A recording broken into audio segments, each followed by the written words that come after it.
पियक्कड़ बहू। कंचन के बेटे ऋषि की शादी कहीं नहीं हो रही थी।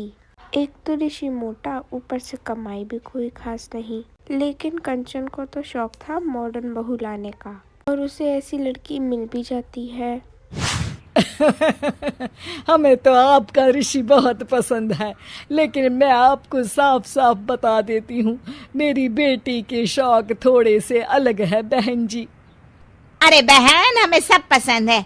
आपकी प्रियंका जैसी लड़की की तलाश मुझे कब से थी। जींस पहनकर अंग्रेजी में गिटर पिटर बोला करे।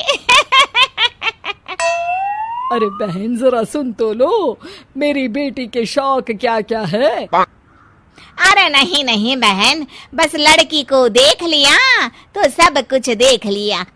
आप ना शादी की तैयारी करो, और वो जरा सामान की लिस्ट भी दी है ना मैंने। हाँ बहन जी, सारा सामान शादी से एक दिन पहले ही आपके दरवाजे आ जाएगा। मजा आ गया, मजा आ गया। अब तो बस आप शादी की तैयारी करो।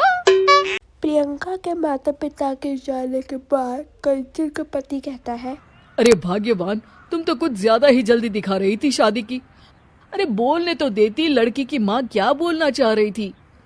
अरे आप चुप रहिए जी, कुछ पता भी है आपको, बस मुफ्त में बोले जा रहे हैं।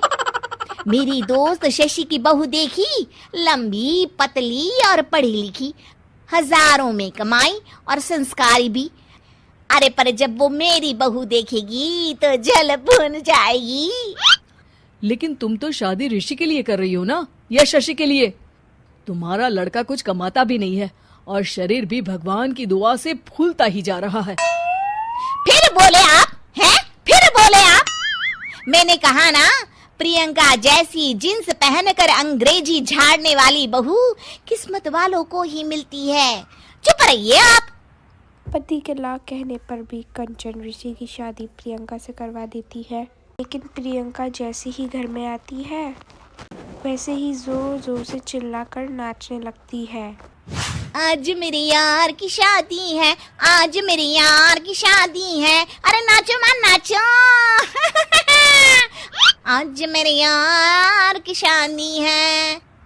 कंचन, उसका पति और ऋषि यह देखकर हैरान रह जाते हैं। लग रहा है बहू को शादी की बड़ी खुशी है। हाँ हाँ, बहू क्यों नहीं, हम भी नाचेंगे। अरे नाचो नाचो जी, मुंह क्या देख रहे हो, चलो चलो नाचो, बहू कह रही है। कंचन यह कहकर प्रियंका के साथ नाचने लगती है। ऋषि और उसके पिता वहां से चले जाते हैं। अगले दिन कंचन अपनी सहेलियों को प्रियंका से मिलवाने के लिए घर बुलाती है। अरे शशि, कैसी हो? मैं ना तुम्हें प्रियंका से मिलवाती हूँ। अरे सच में बहुत ही एडवांस सोच की लड़की है।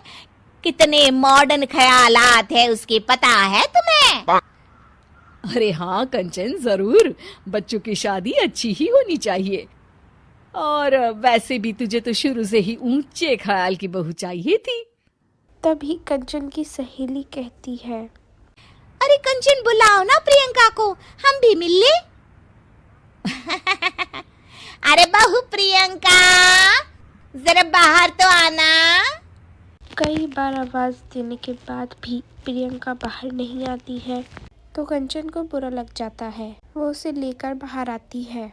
लेकिन ये क्या, प्रियंका लड़खड़ाती हुई बाहर आती है और उसके हाथ में शराब की बोतल होती है। हालांकि शराब पीना स्वास्थ्य के लिए हानिकारक होता है, और ये हमारी किडनी के लिए बहुत ही खतरनाक है। लेकिन प्रियंका पूरे नशे में थी। अरे इतने सारे लोग। यह कहकर वह शशि के पास जाती है। आंटी जी, पत्ते खेलेंगी, पत्ते। अरे दूर हो, दूर हो, तुम्हारे मुंह से तो शराब की बदबू आ रही है। अरे कंचन, माना तुम्हें मॉडर्न बहू चाहिए, लेकिन आधुनिकता का मतलब ये तो नहीं ना। बुरा ना मानना कंचन, तुम्हें पता था कि तुम्हारे बेटे की कमाई और शरीर दोनों ही ठीक नहीं है, तो तुम्हें उसी हिसाब की लड़की से शादी करवानी चाहिए थी। ऐसा कहकर कंचन की दोस्त वहां से चली जाती है। तभी प्रियंका की माँ कंचन के घर आती है। अरे बहन जी, बड़ी बड़ी चालाक निकली आप तो। बिना बताए अपनी पियक्कड़ बेटी मेरे लायक बेटे के गले में बांध दी। आय हाय, बड़ी आई बिना बताए। उस दिन जब मैं ये बात बता रही थी तो तुम तो सुनने को भी तैयार नहीं थी। अब भुगतो तुम। यह कहकर वो वहाँ से वापस चली जाती है। सबके जाने के बाद कंचन अपना सर पकड़ लेती है। हाय रे, आधुनिकता की अंधी दौड़ में मैं अपनी संस्कृति ही भूल बैठी थी। अब तो राम ही बचाए मुझे। सब्सक्राइब करें।